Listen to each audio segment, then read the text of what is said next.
Assalamualaikum warahmatullahi wabarakatuh. Apa kabarnya hari ini teman-teman? Semoga teman-teman dalam keadaan sehat dan tetap semangat walaupun belajarnya masih di rumah. Nah, hari ini kita akan belajar mengenai hubungan antar garis. Teman-teman sudah siap? Fokus supaya teman-teman bisa paham materi hari ini ya. Nah, sebelum kita mulai pembelajaran hari ini, kita berdoa bersama-sama dulu ya. Semoga apa yang kita pelajari hari ini dapat teman-teman pahami dengan baik. Berdoa dimulai. A'udzu billahi minasyaitonir rajim. Bismillahirrahmanirrahim. Raditu billahi rabba wa bil islami dina wa bi muhammadin nabiyyan wa rasula rabbi zidni ilma warzuqni fahma amin. Nah, hari ini kita akan belajar materi hubungan antar garis KD 3.10 dan KD 4.10. Nah, tujuan pembelajaran hari ini yang pertama adalah teman-teman dapat menjelaskan mengenai definisi dari garis lurus, sinar garis, ruas garis, garis vertikal, dan garis horizontal dengan benar. Yang kedua, teman-teman dapat menjelaskan hubungan antar garis dengan benar. Dan yang terakhir adalah teman-teman dapat menyebutkan contoh dari garis sejajar, berpotongan, dan berimpit dengan benar. Nah, sudah siap untuk memulai materi hari ini? Diingat lagi ya nak, teman-teman harus fokus agar teman-teman paham pada materi hari ini. Nah, berikut adalah konten-konten atau materi yang akan kita pelajari hari ini. Yang pertama adalah garis dan garis lurus, yang kedua sinar garis, yang ketiga ruas garis, yang keempat garis vertikal horizontal, yang kelima hubungan antar garis, dan yang terakhir adalah latihan soal. Nah, kita masuk ke dalam materi yang pertama ya, yaitu mengenai garis. Sebelumnya kita cari tahu dulu yuk, apa sih yang dimaksud dengan garis? Nah, teman-teman bisa perhatikan deretan titik-titik yang terdapat dari angka 1 sampai angka 5 ya.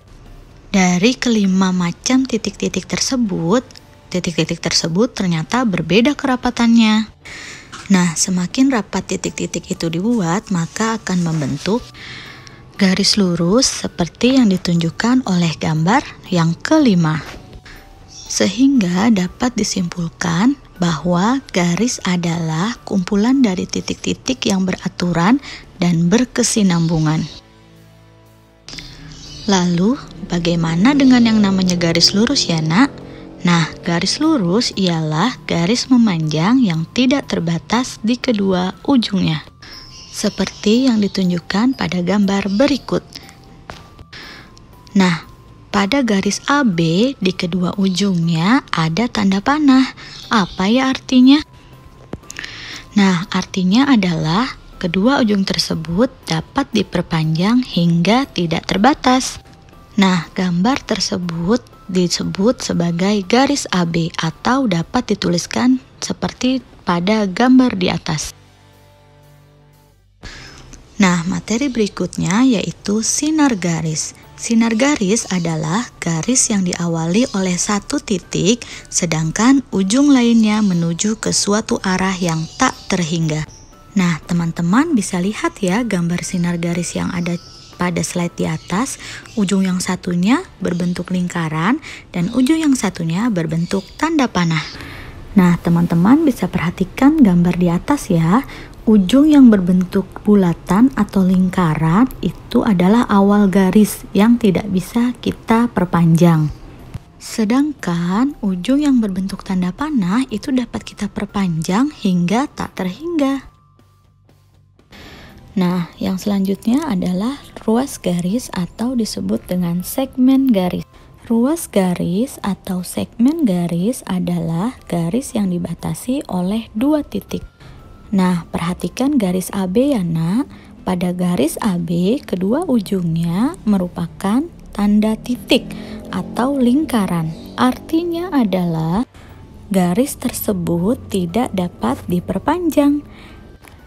Nah, ruas garis AB atau segmen garis AB dapat dituliskan seperti pada kode di atas. Nah, yang selanjutnya adalah garis vertikal dan garis horizontal. Apa sih beda dari kedua garis ini? Teman-teman ada yang tahu? Nah, teman-teman bisa perhatikan kedua gambar di atas. Apa yang membedakan antara garis vertikal dan horizontal dari gambar di atas? Ya, yang membedakan adalah posisi. Garis vertikal adalah garis yang tegak atau berdiri, sedangkan garis horizontal adalah garis yang mendatar. Nah, sampai di sini teman-teman sudah tahu beda garis vertikal dan garis horizontal? Nah, materi yang selanjutnya yaitu hubungan antar garis. Di sini ada 3 macam hubungan antar garis. Yang pertama adalah garis sejajar, yang kedua garis berpotongan, dan yang terakhir adalah garis berimpit. Teman-teman tahu apa beda dari 3 garis tersebut? Yuk kita cari tahu sama-sama. Kita cari tahu garis sejajar dulu ya, Nak. 2 garis atau lebih dikatakan sejajar jika garis-garis tersebut terletak pada sebuah bidang datar dan tidak akan pernah berpotongan walau garis tersebut diperpanjang sampai tak terhingga. Yuk kita cari tahu bagaimana sih contoh dari garis sejajar? Nah, contoh dari garis sejajar adalah rel kereta api dan juga lintasan pada kolam renang. Nah, selanjutnya teman-teman perhatikan garis AB pada gambar ini ya. Nah, garis AB apabila kita tarik lurus dan diperpanjang, garis tersebut tidak akan berpotongan. Nah, garis sejajar disimbolkan dengan 2 buah garis miring. Maka kedua garis tersebut di atas dapat ditulis A2 garis miring B, atau dibaca garis A sejajar garis B. Nah, perhatikan contoh yang selanjutnya ya, Nak. Teman-teman silahkan perhatikan gambar yang ada pada slide ini. Yang pertama yaitu garis P dan garis Q. Ditulis P2 garis miring Q dan dibaca garis P sejajar garis Q. Nah, contoh yang ketiga yaitu antara garis X dan garis Y. Ditulis X2 garis miring Y dan dibaca garis X sejajar garis Y. Sampai di sini teman-teman paham? Yang selanjutnya yaitu garis berpotongan.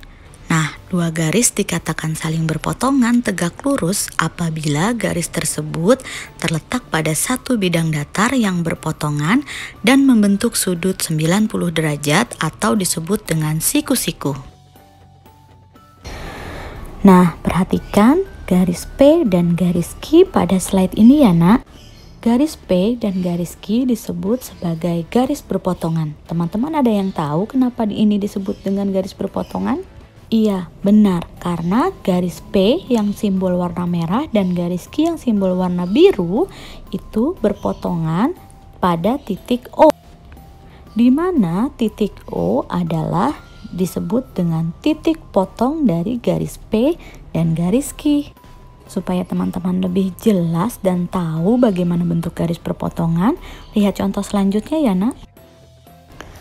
Nah, contoh garis perpotongan di kehidupan sehari-hari adalah di persimpangan jalan atau 2 lintasan rel kereta api yang berbeda rute, atau antara jembatan dengan besi penyangganya. Nah, garis inilah yang disebut dengan garis perpotongan tegak lurus. Perhatikan gambar ini ya, Nak. Ada garis K dan garis L yang saling berpotongan tegak lurus. Maka dapat ditulis seperti simbol berikut ini dan dibaca K tegak lurus L. Nah, materi yang selanjutnya yaitu garis berimpit. Teman-teman bisa perhatikan gambar ini. Ada 2 buah garis, yaitu garis K yang disimbolkan dengan warna hijau dan garis L yang disimbolkan dengan warna merah. Kedua garis tersebut terletak pada satu garis lurus dan terlihat hanya satu garis saja. Nah, inilah yang disebut dengan garis berimpit. Nah, supaya teman-teman lebih paham dengan garis berimpit, perhatikan contoh yang selanjutnya ya. Nah, hubungan garis berimpit pada kehidupan sehari-hari dapat teman-teman lihat pada jarum jam, yaitu jam yang menunjukkan pada pukul 12 tepat. Jarum panjang dan jarum pendek terlihat sebagai satu garis saja. Jarum panjang dan jarum pendek terletak pada satu garis lurus. Nah, jarum panjang dan jarum pendek saling berimpit. Nah, selanjutnya kita masuk ke contoh soal pada latihan soal berikut ini. Perhatikan gambar yang telah Miss Ari sediakan ya nak. Nah, pada gambar tersebut hubungan yang terdapat antara garis AB dan garis ED kira-kira apa ya nak? Yuk kita cari tahu sama-sama. Nah, garis AB dan garis ED sudah Miss Ari berikan warna lain supaya teman-teman dapat lebih mudah memahami mengenai soal tersebut. Hubungan yang terdapat di antara garis AB dan garis ED adalah garis sejajar. Kenapa ya disebut dengan garis sejajar? Karena jika kita tarik garis lurus dari AB dan ED, kedua garis itu tidak akan bertemu atau berpotongan. Nah, oleh karena itu garis AB dan garis ED adalah garis sejajar. Lalu, bagaimana dengan hubungan yang terdapat antara garis AB dan garis AC? Teman-teman ada yang tahu? Yuk kita cari tahu sama-sama. Nah, hubungan yang terdapat di antara garis AB dan AC adalah garis berpotongan. Lalu, di mana letak titik potongnya? Nah, kita tarik garis lurus dari garis AC dan garis AB ya nak. Kemudian teman-teman perhatikan titik potongnya. Nah, ternyata titik potong pada garis AC dan garis AB adalah titik A. Nah, yang selanjutnya adalah teman-teman perhatikan contoh soal dari garis berimpit. Garis AC yang Miss Ari tandai dengan garis merah, serta garis CD yang Miss Ari tandai dengan garis biru. Nah, ternyata garis AD berhimpit dengan garis AC, sedangkan garis AD berhimpit dengan garis apa lagi ya nak? Iya, benar. Garis AD selain berhimpit dengan garis AC, juga ternyata berhimpit dengan garis CD. Nah, sampai sini teman-teman paham?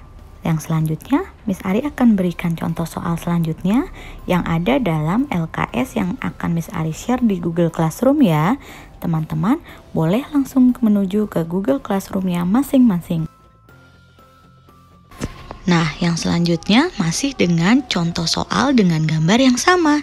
Selain garis AB dan AC, silakan teman-teman sebutkan garis mana lagi yang merupakan garis berpotongan. Silakan teman-teman amati gambar di samping ini dan tuliskan jawabannya pada buku LK yang nanti akan Miss Ari share di Google Classroom. Alhamdulillah, materi kita hari ini telah selesai. Nah, semoga apa yang kita pelajari hari ini dapat teman-teman pahami dengan mudah. Tetap semangat ya nak, walaupun saat ini belajarnya masih di rumah. Sampai di sini dulu ya pertemuan kita untuk minggu ini. Semoga kita dapat cepat kembali ke sekolah dan belajar bersama-sama lagi. Wassalamualaikum warahmatullahi wabarakatuh.